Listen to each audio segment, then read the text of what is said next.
அண்ணாமலை கெடு விதித்துள்ளார். 24 மணி நேரம் பதற்றத்தில் திமுக அரசு, பதறும் அரசியல் தலைவர்கள்.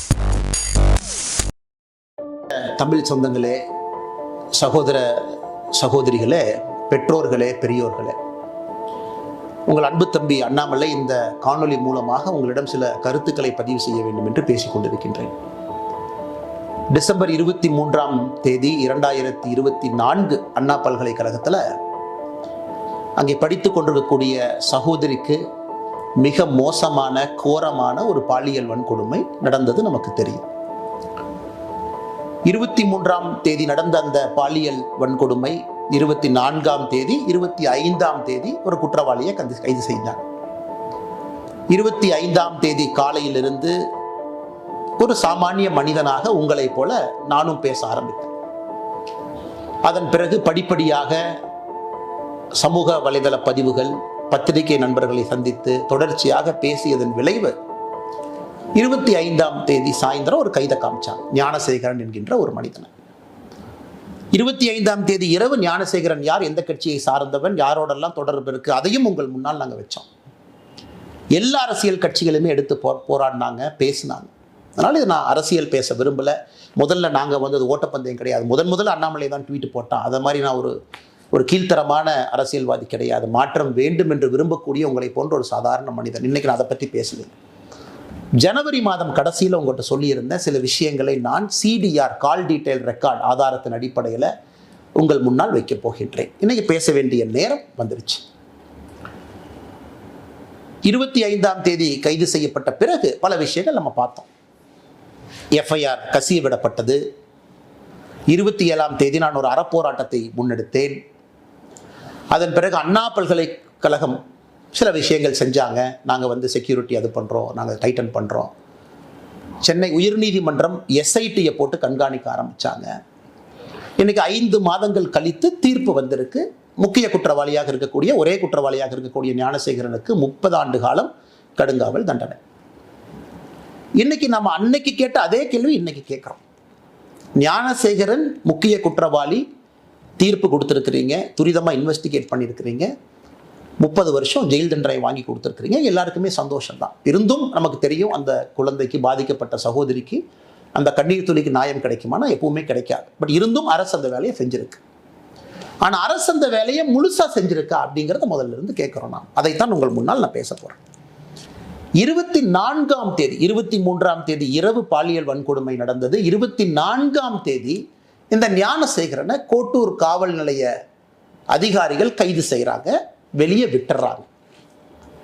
25ஆம் தேதி சாயந்தரம் மறுபடியும் கைது பண்ணுறாங்க. இதை உங்கள் முன்னால் இன்னைக்கு நான் வைக்கிறேன். ஏன் விட்டாங்க, இதில் யாரெல்லாம் சம்பந்தப்பட்டிருக்கிறாங்க, எதற்காக திராவிட முன்னேற்ற கழகத்தில் சில தலைவர்களுக்கு பதட்டம், எவிடன்ஸை எங்கேயெல்லாம் அளித்திருப்பதற்கான வாய்ப்பு இருக்கு.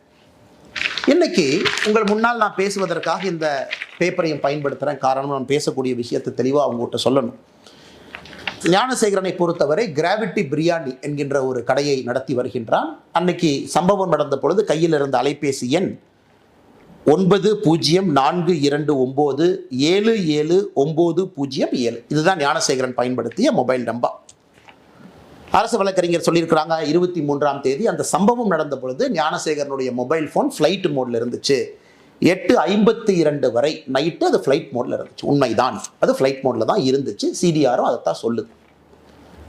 நான் இன்னைக்கு தொடர் கேள்விகள் திமுக அரசு, குறிப்பாக முதலமைச்சர்கிட்ட கேட்குறேன். முதலமைச்சர் வீட்டில் பெண் குழந்தைகள் இருக்கிறாங்க. ஐயா MK ஸ்டாலின் வீட்டில் பெண் குழந்தைகள் இருக்கிறாங்க. இன்னைக்கு அவர் நேரடியாக நம்ம கிட்ட சொல்ல வேண்டிய கடமை, கட்டாயம் அவருக்கு இருக்கு. அந்த ஃப்ளைட் மோடிலிருந்து வெளியே வந்த ஞானசேகரனுடைய ஃபோன் 8:52க்கு பிறகு ஃப்ளைட் மோட்லேருந்து வெளியே வந்த ஃபோன், முதல் ஃபோன் கால் ஞானசேகரன் யாருக்கு பண்ணாங்கன்னா 8:55க்கு ஒரு காவல்துறை அதிகாரிக்கு தான் முதல் ஃபோன் காலே பண்ணுறார். அந்த சம்பவம் முடிஞ்சு அண்ணா யூனிவர்சிட்டி அந்த சம்பவ இடத்துல தான் இருந்தாரா, கேட்டுக்கு வந்தாரா எனக்கு தெரியாது. 8:55க்கு ஞானசேகரனுடைய தொலைபேசியில் இருந்து ஒரு போலீஸ் ஸ்டேஷனை நிர்வகிக்கக்கூடிய ஸ்டேஷன் ஹவுஸ் ஆஃபீஸர், அந்த ரேங்கில் இருக்கக்கூடிய சப் இன்ஸ்பெக்டர், இன்ஸ்பெக்டர் ரேங்கில் இருக்கக்கூடிய அதிகாரிக்கு சம்பவம் முடிந்த பிறகு முதல் ஃபோன் கால் ஞானசேகரன் பண்ணுறான். காவல்துறையின் மீது பெரும் மதிப்பு நான் வைத்திருக்கின்றேன் எல்லாருக்கும் தெரியும். அன்னைக்கு அந்த காவல்துறை அதிகாரினுடைய பெயரையும் அவர் பதவியும் அவருடைய மொபைல் நம்பரை இன்னைக்கு நான் வெளியிடல. 48 மணி நேரம் கழித்து அரசு என்ன பதில் சொல்றாங்கன்னு பார்த்துட்டு நான் வெளியிடுறேன். 8:55க்கு காவல்துறை அதிகாரிக்கு செஞ்ச முதல் போன் கால் எதற்காக? அந்த காவல்துறை அதிகாரி 6 நிமிடம் கழித்து 9:01க்கு திரும்ப ஞானசேகரனுக்கு அந்த காவல்துறை அதிகாரி கூப்பிடுறார். எதற்காக? ஸோ குற்றம் செஞ்ச பிறகு அக்யூஸ்ட் கூப்பிடுற முதல் ஆள் லோக்கல்ல இருக்கக்கூடிய ஒரு காவல்துறை அதிகாரி. விசாரிச்சிங்களா? காவல்துறை அதிகாரிக்கு என்ன ரிப்போர்ட்டிங் என்ன ஞானசேகரன் பண்றான்? குற்றம் செய்த பிறகு அது சார்ஜ் ஷீட்ல கொண்டு வந்தீங்களா? அதிகாரிக்கும் இவனுக்கும் இதுக்கு முன்னாடி ஏதாச்சும் தொடர்பா இருக்கா? ஏன் நான் திரும்ப திரும்ப கேட்கிறேன்னா, மே 14ஆம் தேதி ஞானசேகரன் மீது 2வது எஃப்ஐஆர் சிபிசிஐடி ரெஜிஸ்டர் பண்ணியிருக்காங்க. December 23 offence, first FIR. இது போன்ற இன்னும் பெண்கள் பாதிக்கப்பட்டிருக்கின்றார்களா? அண்ணா யூனிவர்சிட்டியில் ஒரு கேஸ் மட்டுமா, இன்னும் மல்டிபிள் கேசஸா? இதே மோடஸ் ஆபரண்டியை பயன்படுத்தினானா? ஸோ அரசு என்ன பண்றாங்க, மே 14ஆம் தேதி வெளியே ரெஜிஸ்டர் பண்ண எஃப்ஐஆரையும் சீக்கிரட்டா வச்சுக்கிட்டாங்க. நமக்கு சொல்லல. பாலியல் வன்கொடுமை மற்றும் ஒரு வழக்கு ஞானசேகரன் மீது மே 14ஆம் தேதி சிபிசிஐடி, அது எந்த ஸ்டேஜில் இருக்குன்னு யாருக்கும் தெரியாது. அதனால தான் அந்த கேள்வியை கேட்கிறேன். இதுல முக்கியமான விஷயம், 24ஆம் தேதி குற்றம் செய்த பிறகு அடுத்த நாள் ஞானசேகரன் என்ன செய்யறான்? சிடிஆரை பொறுத்த வரைக்கும் பிஹேவியர் எப்படி இருக்கு? அந்த பகுதி 170வது பிளாக் வட்ட செயலாளர், ஒரு முக்கியமான திராவிட முன்னேற்ற கழகத்தினுடைய மூத்த தலைவர் கோட்டூர் சண்முகம். கோட்டூர் சண்முகமும் ஞானசேகரனும் அன்னைக்கு 24ஆம் தேதி காலையிலிருந்து சாயந்தரம் வரைக்கும் 6 முறை பேசுறாங்க. நீங்க கேட்கல, என்னங்க அரசியல் கட்சியில் 2 பேர் இருக்கிறாங்க பேசலாம் இல்லை. அதுக்கு முன்னாடி ஒரு வார பேட்டர்ன், அதுக்கப்புறம் ஒரு வாரம் இருக்கக்கூடிய பேட்டர்னை வச்சு நான் அனலைஸ் பண்ணி சொல்றேன். 24ஆம் தேதி காலை 7:27க்கு முதல் கால் துவங்குது. 4:01 PM வரைக்கும், சாயந்தரம் 4 மணி 1 நிமிடம் வரை 5 முறை பேசுறாங்க 2 பேர். அதன் பிறகுதான் ஞானசேகரன் போலீஸ் ஸ்டேஷனுக்கு கூட்டிட்டு போறாங்க, கோட்டூர் போலீஸ் ஸ்டேஷனுக்கு. ஒரு 4 மணி நேரம் பேசல. அந்த நேரத்தில் ஞானசேகரன் காவல்துறை காவல் நிலையத்துக்குள்ள வச்சிருக்கணும். வெளியே வந்த பிறகு ஞானசேகரனும் கோட்டூர் சண்முகம் மறுபடியும் பேசுகிறார். ஸோ எதுக்கு கோட்டூர்புரம் காவல் நிலைய அதிகாரிகள் ஞானசேகரனை 24ஆம் தேதி போலீஸ் ஸ்டேஷன் எதுக்கு கூட்டிட்டு போனீங்க? எதுக்கு வெளியே விட்டீங்க? எவிடன்ஸ் அழிக்கவா? செல்போன் ரெக்கார்ட்ஸ் அழிக்கவா? இல்லை செல்போனில் இருக்கக்கூடிய வீடியோவை டெலீட் பண்ணவா? இல்லை அண்ணா யூனிவர்சிட்டியில் கேமரா ஒருவேளை ஃபங்க்ஷன் ஆகியிருந்தால் அதெல்லாம் கழட்டி தூக்கி வீசவா? எதற்காக 24ஆம் தேதி கைது செய்யப்பட்ட ஞானசேகரன் கோட்டூர் போலீஸ் ஸ்டேஷன்லேருந்து எதற்காக வெளியே விடப்பட்டார்? இந்த நேரத்தில் ரொம்ப முக்கியமான விஷயம், ஞானசேகரன் கோட்டூர் காவல் நிலையத்திலிருந்து வெளியே வந்த பிறகு நைட்டு 8:30 மணிக்கு மேலே 24ஆம் தேதி இரவு தமிழகத்தினுடைய சுகாதாரத்துறை அமைச்சர் அண்ணன் மா சுப்பிரமணியம் அவர்களும் கோட்டூர் சண்முகமும் பேசுறாங்க. இது கோட்டூர் சண்முகத்தினுடைய சிடிஆரை பார்த்தீங்கன்னா, ஞானசேகரன் வெளியே வந்ததுக்கு அப்புறம் கோட்டூர் சண்முகத்தினுடைய பிஹேவியரல் பேட்டர்ன் மா சுப்பிரமணியத்தை கூப்பிடுறார். 8:30 மணிக்கு பேசுறாங்க. 8:32 மணிக்கு மா சுப்பிரமணியமும் கோட்டூர் சண்முகம் மறுபடியும் பேசுறாங்க. இது எல்லாம் நம்ம நல்லா புரிஞ்சுக்கணும். எதற்காக, யாரை காப்பாத்துறதுக்காக இவ்வளவு பதட்டம்? அண்ணா பல்கலைக்கழகத்தில் பணிபுரியக்கூடிய நடராஜன் ஒருத்தர், ஒரு முக்கியமான அதிகாரி, கேட் கண்ட்ரோல் அவர் கையில் இருக்கு. அதெல்லாம் காவல்துறை நீங்க தான் சொல்லணும், எல்லாம் என்னுடைய வேலை கிடையாது. 48 மணி நேரம் கழிச்சு அந்த நடராஜன் யாருன்னு பேசுவோம். ஒரு PROவா, கேட் யார் கண்ட்ரோல்ல இருக்கு? அந்த அண்ணா பல்கலைக்கழகத்தில் இருக்கக்கூடிய நடராஜனும் கோட்டூர் சண்முகமும் எத்தனை முறை பேசியிருக்காங்கன்னா, டிசம்பர் 23ஆம் தேதி பேசியிருக்காங்க, டிசம்பர் 24ஆம் தேதி பேசியிருக்காங்க, டிசம்பர் 25ஆம் தேதி பேசியிருக்காங்க, டிசம்பர் 26ஆம் தேதி பேசியிருக்காங்க. மொத்தமாக இந்த 4 நாட்கள்ல கோட்டூர் சண்முகமும் அண்ணா பல்கலைக்கழகத்திலே பணி செய்யக்கூடிய நடராஜனும் 13 முறை பேசியிருக்கின்றார்கள். 13 முறை. நான் ஏற்கனவே சொன்னது போல 24ஆம் தேதி குற்றம் நடந்த அடுத்த நாள் வெளியே வந்த ஞானசேகரனும் கோட்டூர் சண்முகமும் 8:34க்கு மறுபடியும் பேசுறாங்க. கோட்டூர் சண்முகம் இதோடு நிக்கலிங்க. ஞானசேகரன் 8:34 சாயந்தரம் மணிக்கு பேசிய பிறகு கோட்டூர் சண்முகம் யார்கிட்ட பேசுறாங்கன்னா, இன்னொரு காவல்துறை உயர் அதிகாரி, என்ன காவல்துறை மீது மரியாதை இருக்கின்ற காரணத்தினால உயர் அதிகாரியுடைய பேர் அந்த நேரத்தில் சொல்லல, 8:59க்கு சாயந்தரம் ஃபோன் பண்றார் Kottur Shanmugam, talks to that police officer. 9:07க்கு மறுபடியும் Kottur Shanmugam talks to that police officer. இதெல்லாம் 24ஆம் தேதி இரவு. நல்லா நீங்க மக்களை யோசிச்சு பாருங்க. 24ஆம் தேதி பதட்டம், காவல்துறை கூட்டிட்டு போறாங்க, காலையிலிருந்து பேசுறாங்க, மா சுப்பிரமணியத்திட்ட பேசுறாங்க, தமிழகத்தினுடைய சுகாதாரத்துறை அமைச்சர் காவல்துறை அதிகாரிகிட்ட பேசுறாங்க, அண்ணா யூனிவர்சிட்டியில் பணிபுரியக்கூடியவங்ககிட்ட பேசுறாங்க. அந்த 24th night is the most crucial night. காரணம், எவிடன்ஸ் அளிக்கப்படுது. உள்ள போயிட்டு வெளியே வந்த ஞானசேகரன் எவிடன்ஸ் அளிக்கப்படுது. ஏன்னா இவங்க ரெஜிஸ்டர் பண்ண 11 செக்ஷன்ல, நான் புதுசாக அது பொருளை கலப்பினீங்க சொல்லல, தமிழகத்தினுடைய எஸ்ஐடி ரெஜிஸ்டர் பண்ண 11 செக்ஷன்ல ஒரு செக்ஷன் எவிடன்ஸ் அளிச்சதுக்காக ஒரு செக்ஷனை போட்டிருக்கான். அப்ப என்ன எவிடன்ஸ் அளிக்கப்பட்டது? அதன் பிறகு 25ஆம் தேதி காவல்துறை சொல்றாங்க ஞானசேகரன் சாயந்தரம் கைது பண்ற பிறகு அண்ணா யூனிவர்சிட்டி சிசிடிவி வேலை செய்யல, செல்போன்ல எங்களுக்கு தெரியல. மே 14ஆம் தேதி தான் சொல்றாங்க இன்னொரு பாலியல் வன்கொடுமை வழக்கு ஞானசேகரன் மீது பதிவு செஞ்சிருக்கிறாங்க. அதை பத்தி யாரும் நம்ம பேசல, அது எந்த ஸ்டேஜில் இருக்குன்னு கூட தெரியாது. 25ஆம் தேதி காவல்துறையை பொறுத்தவரை பிளாங்க். ஞானசேகரனை கைது செய்த பிறகு பிளாங்க். ஸோ கோட்டூர் சண்முகத்திற்கு எதற்காக இவ்வளவு பதட்டம்? அந்த பகுதியினுடைய திராவிட முன்னேற்ற கழகத்தினுடைய வட்ட செயலாளர். அப்ப காவல்துறை எஸ்ஐடி அதிகாரிகள் கோட்டூர் சண்முகத்தை கூப்பிட்டு விசாரிச்சிங்களா? ஸ்டேட்மெண்ட் எடுத்தீங்களா? கோட்டூர் சண்முகம் எந்த காவல்துறை அதிகாரிகிட்ட பேசினாங்க அவங்கள கூப்பிட்டு பேசுனீங்களா? மா சுப்பிரமணியம் அமைச்சரை போலீஸ் ஸ்டேஷனை கூப்பிட்டீங்களா? எஸ்ஐடி மா சுப்பிரமணியம் அவன்கிட்ட கேட்டீங்களா? எதற்காக ஃபோன் வந்துச்சு, எதற்காக நீங்க பேசுனீங்க, இந்த பேட்டர்ல எதற்காக நீங்க இன்வால்வ் ஆயிருக்கிறீங்க? இந்த கேள்விகளை நம்முடைய எஸ்ஐடி அதிகாரிகள் கேட்டீங்களா? அன்பு சொந்தங்களே, இந்த நேரத்தில் நீங்க ரெண்டு விஷயத்தை பார்க்கணும். இந்த 24ஆம் தேதி இவ்வளவு நான் சொல்ல இன்னைக்கு பாதிக்கப்பட்ட மாணவியினுடைய வழக்கறிஞர் சொல்றாரு, அதே 24ஆம் தேதி 2 காவல்துறை அதிகாரிகள் அந்த மாணவியை பார்த்து எஃப்ஐஆர் வேண்டாமா, எஃப்ஐஆர்லாம் போட்டால் வாழ்க்கை கெட்டு போயிருமா, எஃப்ஐஆர் கொடுக்காதேன்னு 2 பேர் சொல்றாங்க. 2 காவல்துறை அதிகாரி, ஒருத்தர் மஃப்டியில் வர்றாங்க, ஒருத்தவங்க யூனிஃபார்ம்ல வர்றாங்க.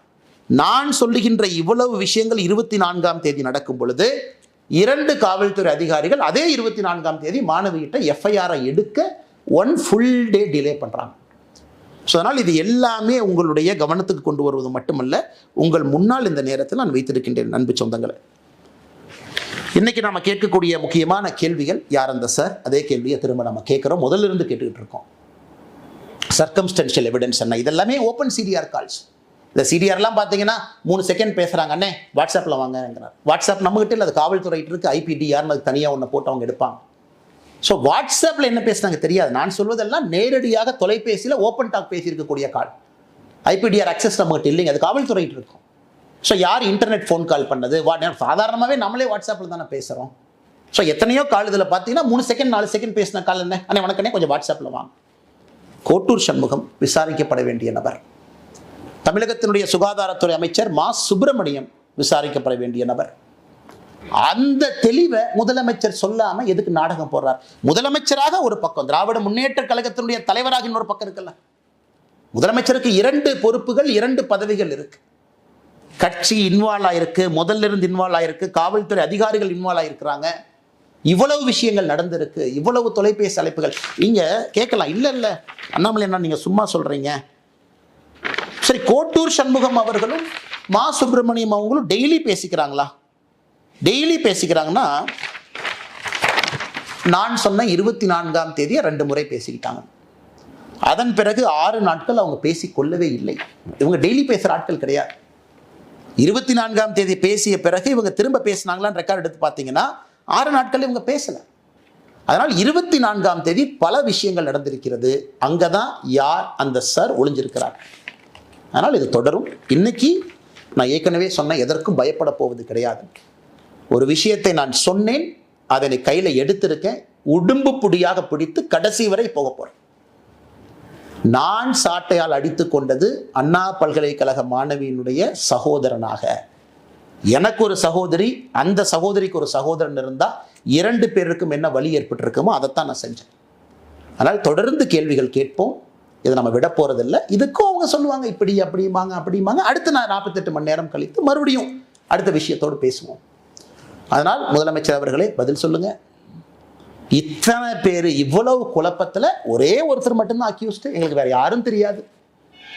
இந்த ஆள் அவ்வளவு தைரியமா அண்ணா பல்கலைக்கழகத்துக்குள்ள இடத்த செலக்ட் பண்றான், இந்த இடம்னு தெரியுது, அந்த இடத்த ரெடியா உட்கார்ந்து இருக்கான். அப்படின்னா இதுக்கு முன்னாடி அவன் குற்றமே எங்க செய்யலீங்களா? யாராச்சும் நம்புவாங்களா? அவ்வளவு பக்காவா ஸ்கெட்ச் போட்டு எஃப்ஐஆர் படிக்கும் போதே தெரியுது அந்த இடத்துல இருக்கக்கூடிய நபர் வேற எந்த தாக்குதலையும் ஈடுபடவில்லை. அப்ப மே 14ஆம் தேதி போட்ட வழக்கு என்ன சார்? யார் இந்த விக்டிம்? அண்ணா பல்கலைக்கழக மாணவிய விக்டிமா, இல்லை இதே ஞானசேகரன் இன்னொரு இடத்துல இருந்தாரா? அதனால் கேள்விகள் தொடர்ந்து கேட்போம். இவங்க ஆளுங்கட்சியினுடைய யாரெல்லாம் சம்பந்தப்பட்டிருக்கிறாங்க, பதவிகளை யார் தவறாக பயன்படுத்தினாங்க, காவல்துறையுடைய கையை யார் கட்டி போட்டார்கள், 24ஆம் தேதி ஞானசேகரனை வெளியே கொண்டு வந்து குரூஷியல் எவிடன்ஸ் அளிப்பதற்கு யாரெல்லாம் உடந்தையாக இருந்தார்கள், என்னை பொறுத்தவரை அவர்களும் குற்றவாளிகள் தான்.